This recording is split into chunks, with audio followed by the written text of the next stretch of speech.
Now, I believed in the plan I had crafted, but knew that its success depended on time and finance. I had to literally buy enough time to reach all these goals that I just laid out.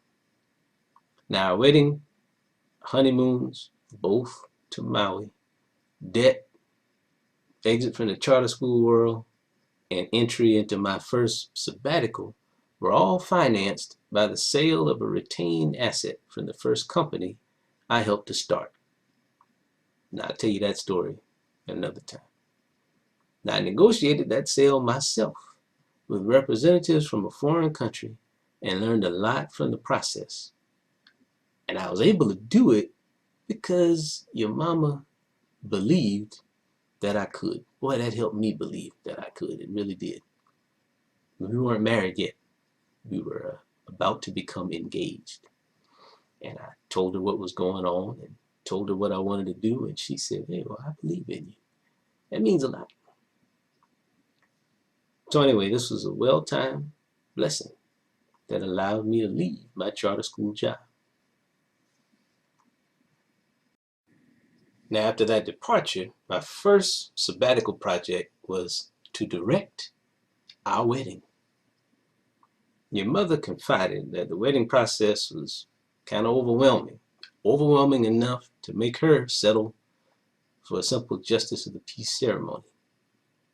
Now, I knew that most of the wedding details were over my head, but knowing that I didn't know, that probably made me the right choice. I was not going to complicate it because I didn't know what I was doing in the first place.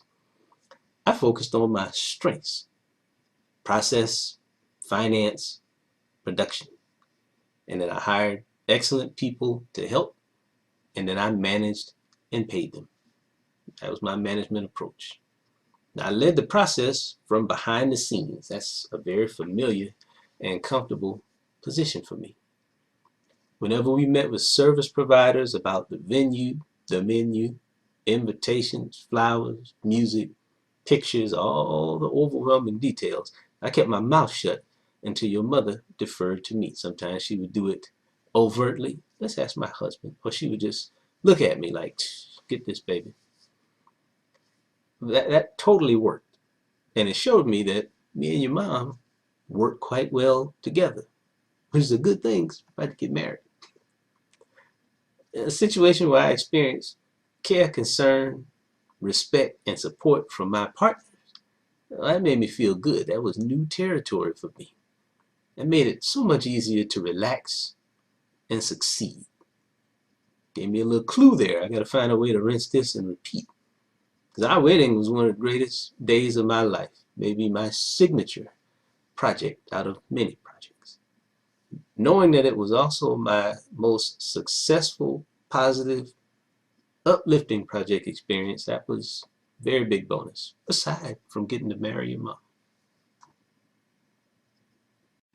Now, after our honeymoon, I enrolled in this one-week course to become a registered mediator, one of my goals.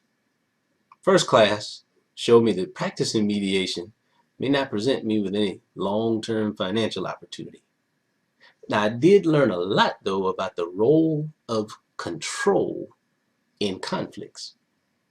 I learned how important self-control was, both in peacemaking and peacekeeping. I learned that my real role as mediator was to model self-control for the two conflicting parties. This would require me to pay attention to each conflict's balance of power by understanding relative advantages in resources, interests, communication, and expertise. They call that the Rice model of power. Mediation made me an equalizer, not a neutral, but rather a neutralizing authority who balanced the power wherever deficits existed. Now, this notion would become a powerful, lifelong guide. The writing and speaking are my passions, as are teaching and learning. I developed a lot of original content while I was teaching. Stuff like projects, games, ebooks, how-to guides, crossword puzzles, problem sets, proposals, all that kind of stuff. So I began to publish these items on my blog. Nobody paid much attention to any of it because nobody pays attention to my blog. Then one day, while I'm watching the news, right, I learned about teacherspayteachers.com. This is a website that linked the buyers and sellers of education materials. It was the eBay for lesson plans.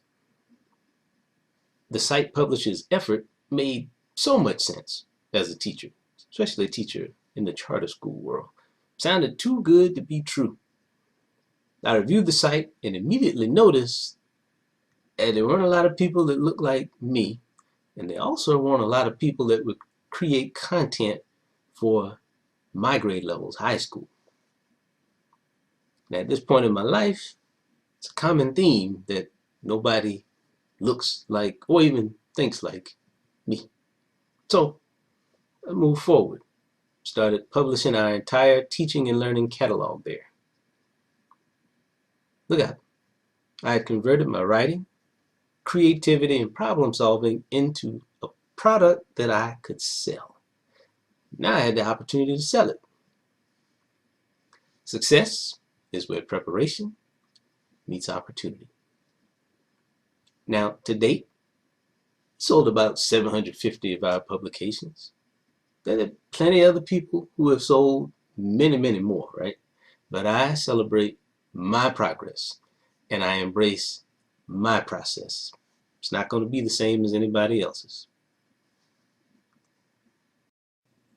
I love music, any kind of music. Now, I'm a trained saxophone player, but I'm neither the best nor the worst. That's my sly way of saying I'm probably a little mediocre now. I learned how to use computer-based synthesizers to produce music tracks. Smartest thing I ever did, accepting my musical limitation and turning that weakness into a strength.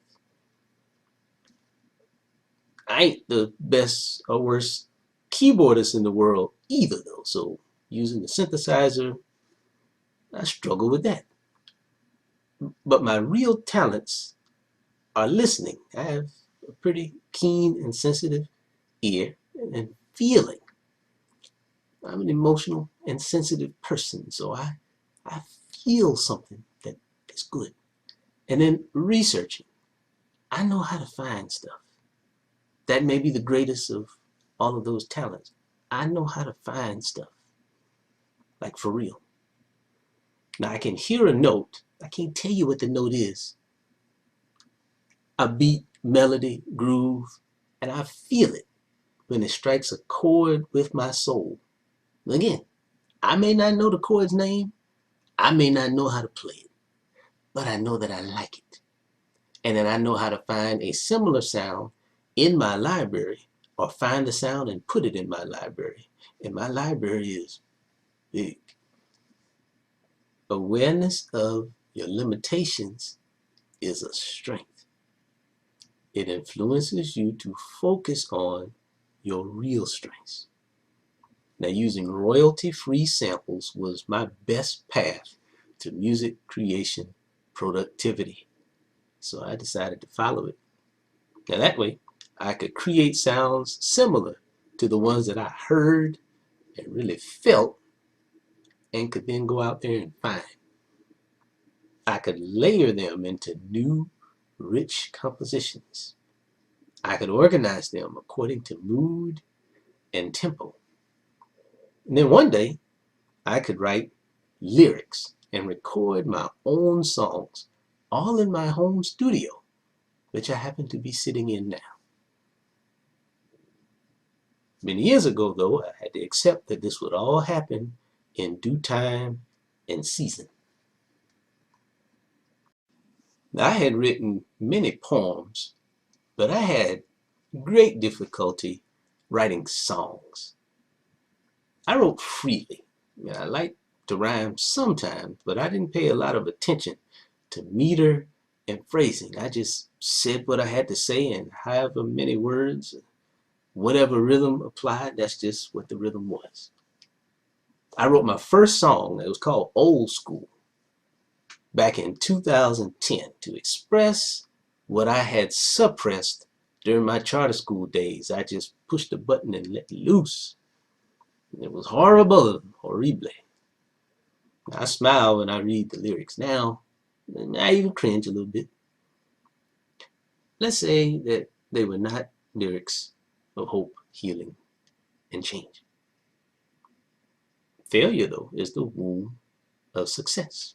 So writing that bad song helped me realize how to write a good song through the power of revision and editing.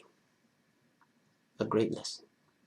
Simply put, if your first draft is full of pain, then you got to fill the second draft with hope. First draft full of anger, second draft full of healing. First draft full of status quo frustration. Second draft has to be filled with change. Now, though I knew now how to write a good song, still didn't have one in my heart. Out of the abundance of the heart, the mouth speaks, the hand writes. I still had a lot of healing to do.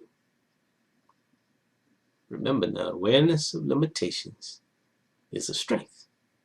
Now this time, that awareness might have prevented me from writing a lot more bad songs. Now in my younger days, I also studied movies and filmmaking, especially screenwriting. I wanted to make my own movies, but I thought it took too long and required too much.